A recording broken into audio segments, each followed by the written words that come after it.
I want to begin by reading from Mark chapter 1. We're going to read the second half of the chapter that we didn't read last week.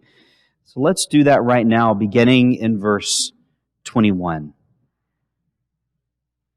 The word of the Lord from the Gospel of Mark. Jesus and his companions went to the town of Capernaum. When the Sabbath day came, he went into the synagogue and began to teach. The people were amazed at his teaching, for he taught with real authority, quite unlike the teachers of religious law. Suddenly, a man in the synagogue who was possessed by an evil spirit began shouting, "Why are you interfering with us, Jesus of Nazareth? Have you come to destroy us? I know who you are, the Holy One of God." Jesus cut him short. "Be quiet. Come out of the man," he ordered. At that, the evil spirit screamed, threw the man into a convulsion, and then it came out of him. Amazement gripped the audience, and they began to discuss what had happened. "What sort of new teaching is this?" they asked excitedly. "It has such authority. Even evil spirits obey his orders." The news about Jesus spread quickly throughout the entire region of Galilee. After Jesus left the synagogue with James and John, they went to Simon and Andrew's home. Now Simon's, that is Peter's, mother-in-law was sick in bed with a high fever. They told Jesus about her right away. So he went to her bedside, took her by the hand, and helped her sit up. Then the fever left her, and she prepared a meal for them. That evening after sunset, many sick and demon-possessed people were brought to Jesus. The whole town gathered at the door to watch. So Jesus healed many people who were sick with various diseases, and he cast out many demons because the demons knew who he was. He did not allow them to speak. Before daybreak the next morning, Jesus got up and went out to an isolated place to pray. Later, Simon and the others went out to find him. When they found him, they said, "Everyone is looking for you." But Jesus replied, "We must go on to other towns as well, and I will preach to them too. That is why I came." So he traveled throughout the region of Galilee, preaching at the synagogues and casting out demons. A man with leprosy came and knelt in front of Jesus, begging to be healed. "If you are willing, you can heal me and make me clean," he said. Moved with compassion, Jesus reached out and touched him. "I am willing," he said. "Be healed." Instantly, the leprosy disappeared and the man was healed. Then Jesus sent him on his way with a stern warning. "Don't tell anyone about this. Instead, go to the priest and let him examine you. Take along the offering required in the law of Moses for those who have been healed of leprosy. This will be a public testimony that you have been cleansed." But the man went and spread the word, proclaiming to everyone what had happened. As a result, large crowds soon surrounded Jesus, and he couldn't publicly enter a town anywhere. He had to stay out in the secluded places, but people from everywhere kept coming to him. We talked last week about how Jesus comes on the scene in Mark with a bang, right? He's just here, ready to go. We have this declaration that the kingdom has come in him. And so the question going forward for those who are reading Mark, like we are, what does that look like? What does it mean that the kingdom is here? Immediately, in the second half of chapter 1, Mark is going to tell us what that looks like. It looks like one who comes with authority, one who comes on the scene and is able to teach and to do what others are unable to teach and to do. It doesn't mean that Jesus has some kind of new teaching that nobody's ever given before. In fact, many of the things that he says sounds a lot like other rabbis of his time, but he teaches in a new way, and we're going to talk about that today. I want to begin, though, by talking in general about miracles in Mark. See, each gospel presents its own flavor of Jesus, right? It's not that we see a completely different person in each of the gospels, but rather that each of the gospels takes on its own perspective of who Jesus was. And that author is trying to give us their perspective of him. They tell it from a different angle. Or they tell the same stories and they highlight different things, different facets of what Jesus said or did with the people that he interacted with. In Mark's Gospels, healings seem mostly to happen in response to needs that arise. So somebody comes to Jesus and says, hey, I have this need, and now Jesus performs the miracle for them. He's not necessarily out on a mission to heal all these different people. He seems that way in Matthew and Luke sometimes, but not in Mark. Instead, he's responding to the needs of the people as they arise. And so in Mark, what we see a Jesus who's very attentive to the needs of people around him. We see a Jesus who slows down. In a story that we read just a moment ago, he's moved by a person that interacts with him. And even though Mark's gospel is very fast-paced, as Danny was hinting at just a few moments ago, Jesus is constantly on the move in the Gospel of Mark. We're met with a Jesus who is aware of the people around him. He takes notice of those that surround him. He recognizes when somebody's hurting, in pain. When somebody needs his attention, he gives it to them. I dare say that many of us lead very fast-paced lives a lot of the time. Right? Our jobs keep us constantly on the go. Right? Many of us have families that we're constantly thinking about. Even if your children are out of the house, you're thinking of them. You're thinking of your grandchildren. Your children are still asking you for money, and you think, why? Quit asking me for money. We constantly have things that are drawing our attention. Right? Our lives never seem to slow down and stop. In fact, Rachel and I were commenting this morning. She said to me, wait, Christmas was just a few days ago? This week did seem to stretch on, which was good. She and I needed that rest. Rest is healthy for us. Our lives can seem so fast-paced. And when they do, many of us forget to notice the people around us. The Jesus we see in the Gospel of Mark reminds us, teaches us to pay attention. Not just to what we have to do, and many of us have a lot that we have to do, but to slow down and pay attention to the people who are around us. And so we see the speed at which Jesus moves in the Gospel of Mark, marked by two Greek words that essentially literally translate to and immediately. And immediately. And immediately. And if you read Mark chapter 1, you probably noticed that happened.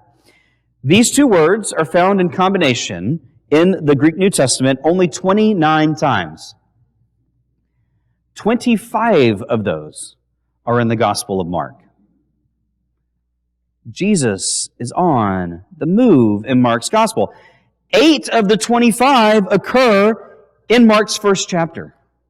If you don't think Mark has an agenda to tell us that Jesus is ready to go and get his ministry started, he's trying to tell us that by the way that he's telling these stories. Mark presents Jesus as this sort of whirlwind that shows up out of nowhere, ready to go with a purpose and intentionality. In the first story we read about Jesus, we found himself doing what any good Jew would do on the Sabbath day. Where did he go? He went to the synagogue, right? He went to read the Word of God with people that are like-minded with him. And so notice that Jesus is concerned with sacred time and sacred space. And I think there are times when we fail to recognize the truth, the reality, and the goodness of sacred time and sacred space. But go back and look at the stories in the Old Testament. We looked at some of them in the last few months as we've gone through it. You recognize, you're going to see, you're going to notice that God very much cares about sacred times and sacred spaces. Being at church isn't just about being inside this building.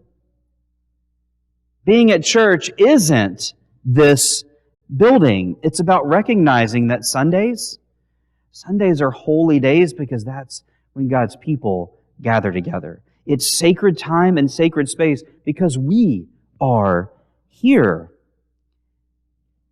There's nothing special about the grounds that we have here or the building that was built, although for some of you it is very special because you've been here for so long. But when we fail to recognize that this time that we gather is special, because it's when God shows up to meet with us as His people, I think we're forgetting the same thing that the Israelites forgot that we see over and over again, and that the prophets were trying to remind the people about. It's both a beautiful and a very dangerous truth. It's beautiful because it is where God meets with us on a regular basis as His people. We come together to worship in this space and in this time together. Not because Sunday happens to be intrinsically better than any other day, because it's the day when we honor the fact that Jesus rose again. It's also dangerous, though. It's serious business worshiping God. Just go back again to the Old Testament and see the story of the Israelites, how their inability to worship God, their refusal to worship God, their marrying worship of God with other false gods led to their exile and their destruction. It's the same thing that we can't forget right now. And so this healing on the Sabbath in the synagogue carries these layers of meaning with it, right? That Jesus is doing this. It's layered because of the sacredness that we just talked about, but it's also layered because Jesus performed work on a Sabbath day, and He healed and He spoke with authority. And it's this sort of authority that Jesus has that amazed the people who were there.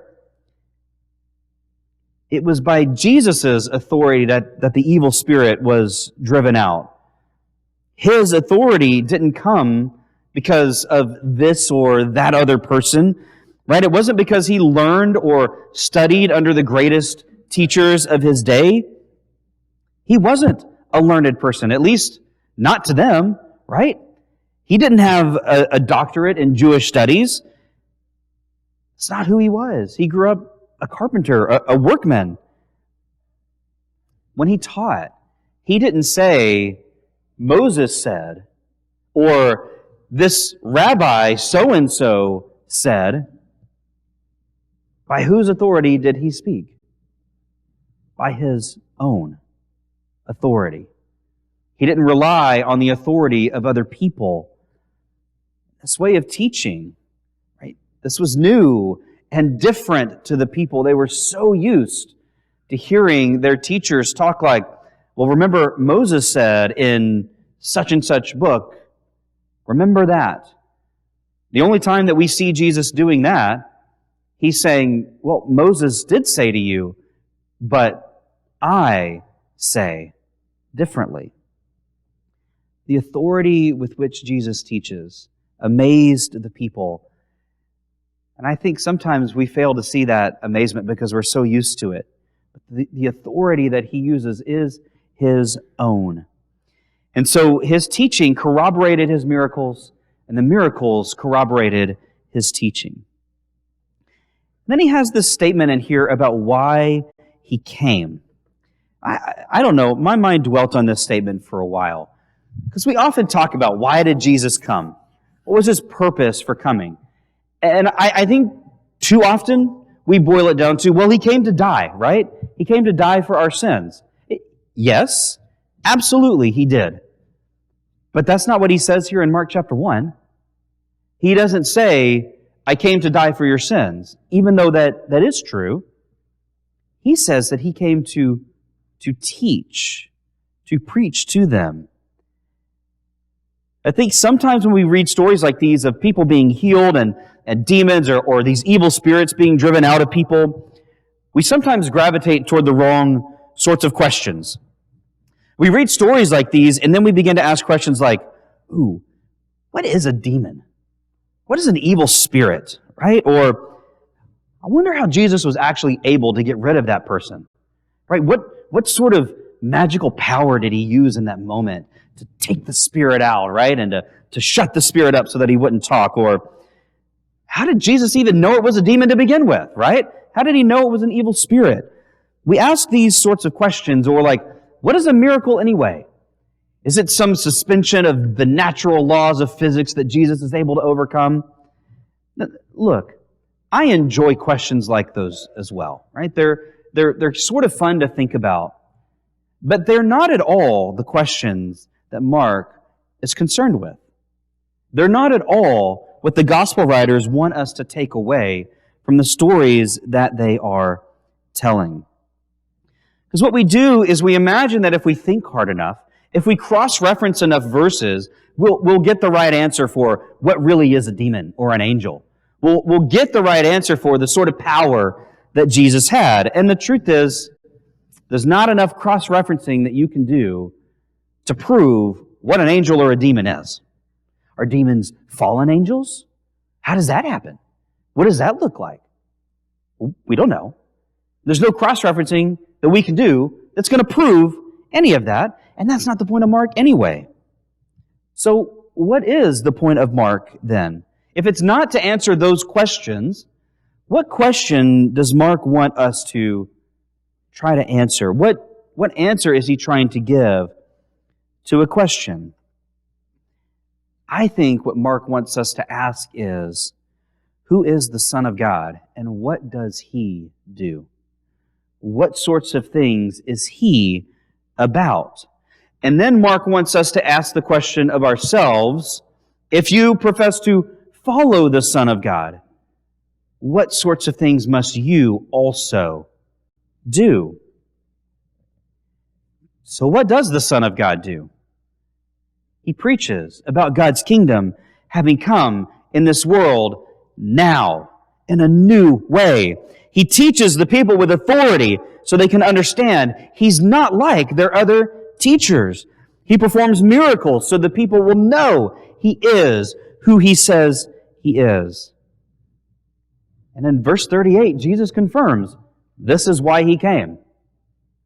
Not to die, again, although that's a part of what He did. So let's make sure that when we approach Mark, when we approach the Word of God, that we're asking the right sorts of questions. Not just the questions that we want to know the answers to. And again, some of those are fun questions to ask. But let's be careful to ask the right questions of the text. Because I think Jesus came to live so that He could show us how to live. I want to end by talking about two very different healings that we see in chapter 1 here as we closed out our reading. We have the story of Peter's mother-in-law being healed. We also have the story of the man with leprosy or the skin disease. Now, what's interesting about these two stories is that neither of them mention the word faith, right? We tend to, when we read miracle stories, healing stories in particular, they revolve around faith, right? In particular, it's called out, well, I'm healing you because of your faith. Or the Roman centurion whose servant at home was unwell, and Jesus says, I'm going to heal your servant because of your faith, right? We see those sorts of things. Jesus calls out the faith of the people whenever He does these miracles. But not here. Faith directly is not mentioned. So we have this story of Peter's mother-in-law being sick. And this is a story without any fanfare, right? There's no crowd around to amaze. So far as we know, James, John, Simon, and Andrew, and Peter's mother-in-law are there. Now, I would assume that would include then Peter's wife is probably there. Maybe a couple of other people are as well. But we're probably talking about 10 people at most in this home witnessing this event. This miracle isn't to amaze the crowds. It's not to drum up support for Him so that great crowds and masses of people are going to follow Him. It's almost as though Jesus wasn't concerned with whether his miracles brought in millions of converts, even though we often think about the miracles in that way. And I think this is one of the places where those who have attempted to profit off of their miracle working, and here I'm going to put miracle working in quotes, have failed to follow in the footsteps of Jesus. Because Jesus' miracles weren't about profiteering. Jesus' miracles weren't about making him famous. He sought no riches or fame or glory when he used his powers to make others well. His concern was with the wellness of people.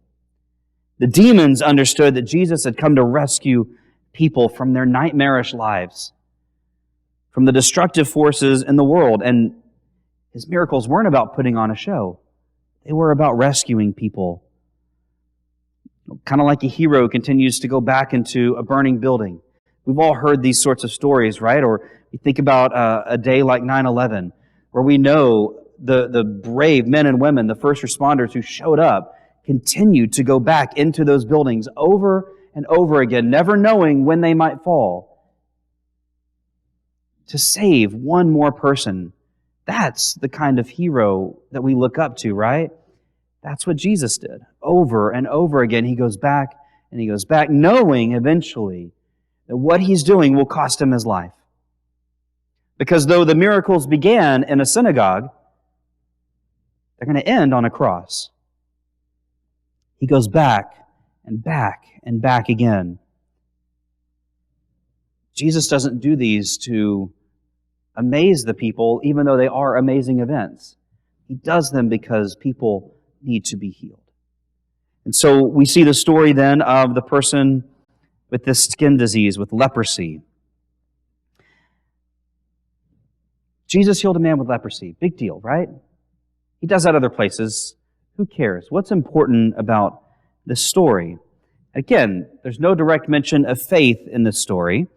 Jesus doesn't tell him, I'm healing you because of your faith or anything like that. The narrator, Mark, doesn't say this man approached Jesus in faith. We don't see anything like that. But he does say to Jesus, if you are willing, or if you want, or if you choose to do this.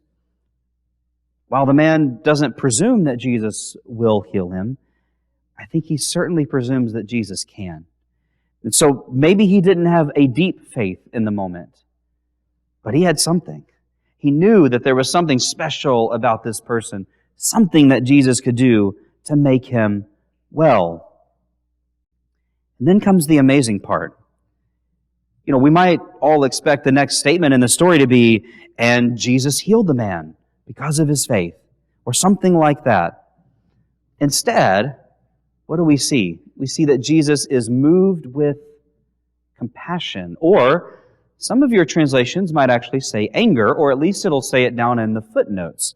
And you think, wait, compassion and anger aren't the same thing. How could the manuscripts be so different? One says compassion, the other says anger. How is that?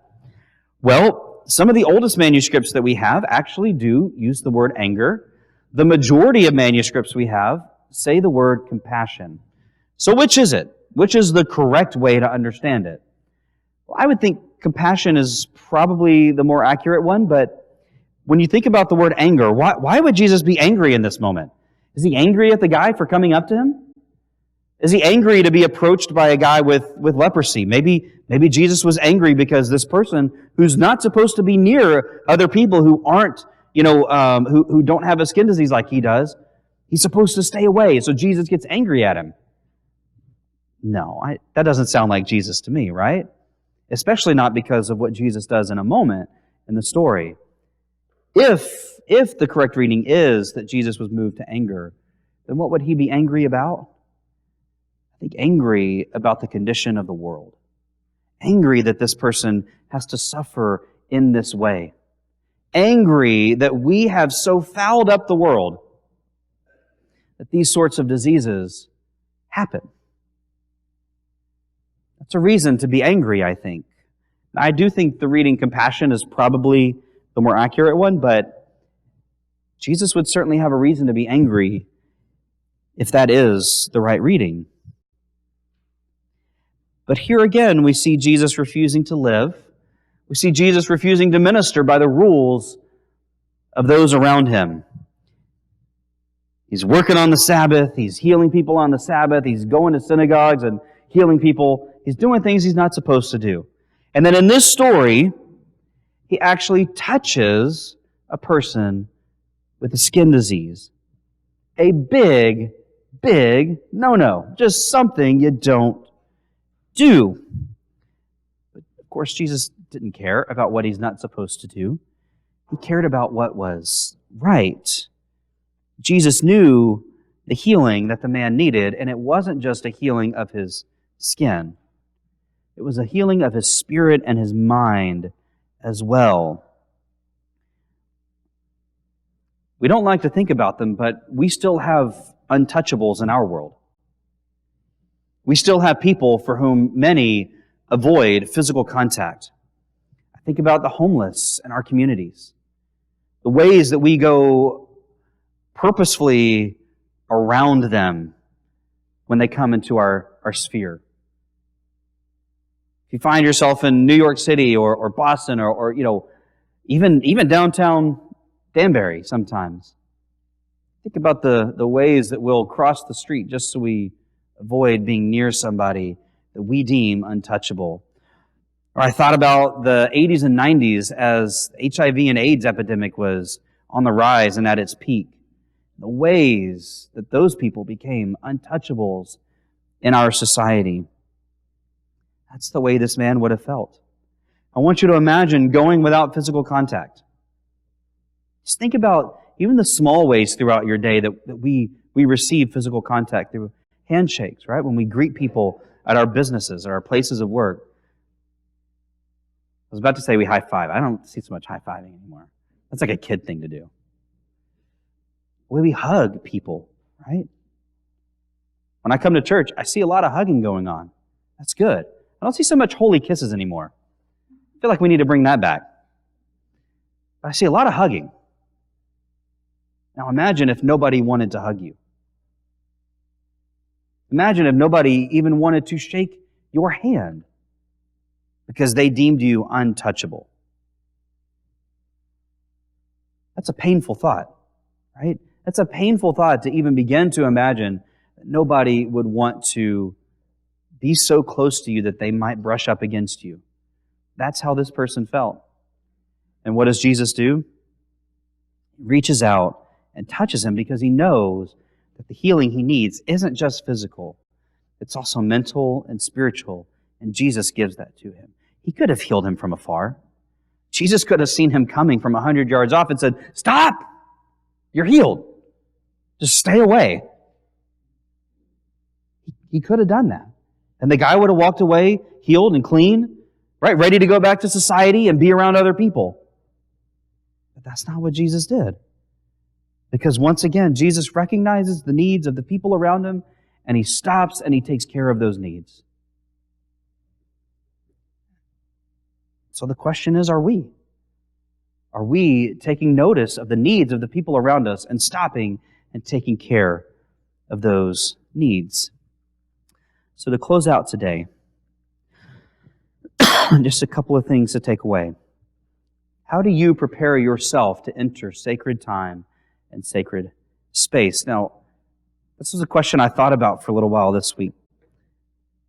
We talk about it in terms of communion every week, right? Prepare your minds for the Lord's Supper. We stop and talk about it then. But we don't typically talk about this whenever we think about going to church on Sunday morning. Some of us, I won't say who, are just trying to get here on time because we have children. I'm not naming any names. The Smiths. I'm talking about the Smiths. I don't know who they are. So, how are we supposed to prepare for sacred time and sacred space if we're just trying to get here on time? What does it look like to be prepared to come together to worship? What does that look like for us to prepare for our Sunday mornings? I think it's an important question to ask. And I'm not saying that for 52 weeks out of the year, you're always going to do a good job of preparing yourself for Sunday morning. And you know what? I think that's okay.